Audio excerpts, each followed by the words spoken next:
There's a story that I stumbled on the internet.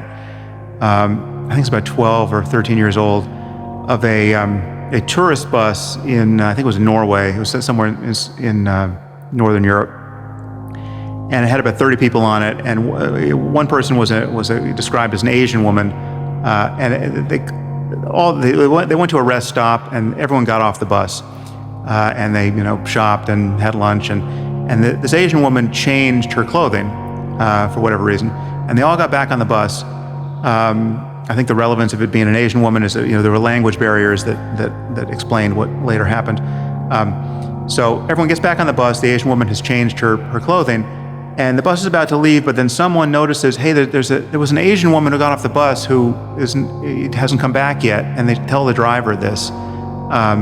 And this poses a problem. So now everyone's waiting for this person to return. But in fact, everyone was on the bus. That this woman had just changed her clothing and was not recognized by her fellow travelers. So everyone gets concerned as this tourist doesn't, show up, and they start looking for her, right? And they can't find her. And so a search party is formed. And the Asian woman, because of whatever language barrier, heard that there was a missing tourist, so she joins the search party, which in fact is looking for her, right? And this goes on into the night, and they're readying helicopters for a dawn patrol to find the missing tourist. Now, at some point along the way, I think it was at like 3 a.m, this tourist realizes that she is the object of this search, right? And obviously the whole thing unravels. She confesses that she changed her clothes, and the problem is solved. But the problem is not solved by the logic that the seekers expected, right? So it's like, it's not true to say that the missing tourist was found in the way that was expected, right? Because the missing tourist was never lost. The missing tourist was part of the search party, right? And so when you think about it from her point of view, like, what happened? She's part of the search party. She's looking for the missing tourist, not knowing that she, in fact, is the missing tourist. So what happens at the moment she realizes that everyone's looking for her, right? Like, what is the search isn't consummated in the way that is implied by the logic of everyone's use of attention, and yet the problem evaporates. And there's something deeply analogous about the structure of that and the meditative journey, precisely in, again, not talking about all the changes and the possible changes in the contents of consciousness that could be good, which, again, they come along for the ride anyway when you do the thing I'm talking about. It's on this point of looking for the self and not finding it. And there is this sense that, okay, the self is here and it's a problem. It is the string upon which all of my conscious states, mostly unhappy ones, are strung, right? It's the thing that is at the center of my anxiety. It's the thing that I don't feel good about. It's the thing that, when criticized, I sort of let implode. It's the center of my problem, and now I'm trying to feel better, and meditation has been handed to me as a possible, remedy for my situation. And it's billed as a remedy. In fact, I'm hearing from this guy that this is the thing that is going to cause me to realize that myself isn't where, or as I thought it was. So now I'm going to look, right? And so, again, the sense is, I start out far away from the goal here. I start out with a problem. I'm now meditating on the evidence of my unenlightenment, right? I can feel my problem. I feel that I'm distracted and distractible, and I feel this sort of cramp at the center of my life. It's me, and I'm not as happy as I want to be. I'm not as confident as I want to be. I'm more distractible than I want to be, and now I'm paying attention to the breath, right? This is what the search party feels like. This is what the confused tourist feels like in her own search party, and she's looking for the missing person. And so the angle of the inclination of all of this is, and the logic of it is all wrong, understandably so, given how we all get into this situation.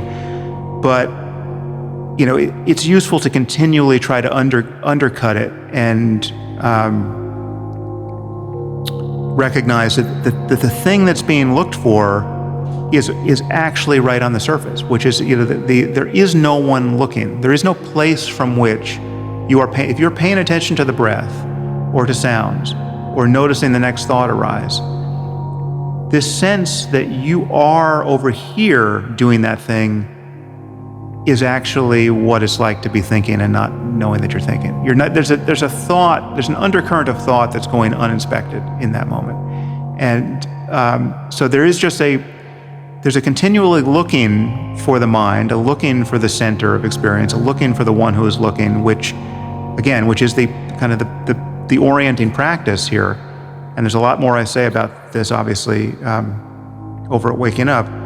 But it's the experiment you have to perform in order to get ready to recognize that the search party, was formed in error, essentially. And the problem that you're trying to solve with this practice does evaporate in a similar way, which is like, you don't actually get there in the way that you're hoping for, right? It's like you drop out the bottom of this thing in an unexpected way. It's not, there's actually another kind of a similar parable or anecdote that I don't remember if it's Zen or Sufi, or I'm sure it's been reappropriated in many different ways, or by many different traditions. But there's the case of somebody who's lost in a town, and they're asking for directions. You could put this in Manhattan. Let's say you're wandering Manhattan and you're a tourist. You don't know where anything is, and you stop and ask someone, where is Central Park? And the person thinks for a second. And they says, oh yeah, unfortunately you can't get to Central Park from here, right? Now that is a very strange. You think about that for a second, you realize, okay, that's an absurd claim. There is no place that you can't get to from the place you're starting, on Earth, right? Like, it's a failure to describe the physical relationships between anything in the world. Yeah, that's just not the world we live in, right? So, but it's a funny thing. But on some level, that is true of meditation. It's like, you can't get there from here. Like the sense of you as subject isn't brought along to this thing you're looking for, right? It's almost like you're making a fist and you're trying to get to an open hand. The fist doesn't get to take that journey as a fist, right? The fist doesn't go along for the ride. The fist comes apart, right? And on some level, our subjectivity is a kind of an attentional fist. It is a contraction of energy. Again, it's so much bound up in thought for most of us most of the time that is, and when properly inspected, there's just this evaporation of the starting point. But there's not this fulfillment of, I'm going to get, this fist is going to if life gets good enough, if I get concentrated enough, focused enough, if I austere enough, if I renounce enough, if I desire less, if I enough with enough good intentions, this fist is going to move into some sort of sublime condition, right? That's not the logic of the process.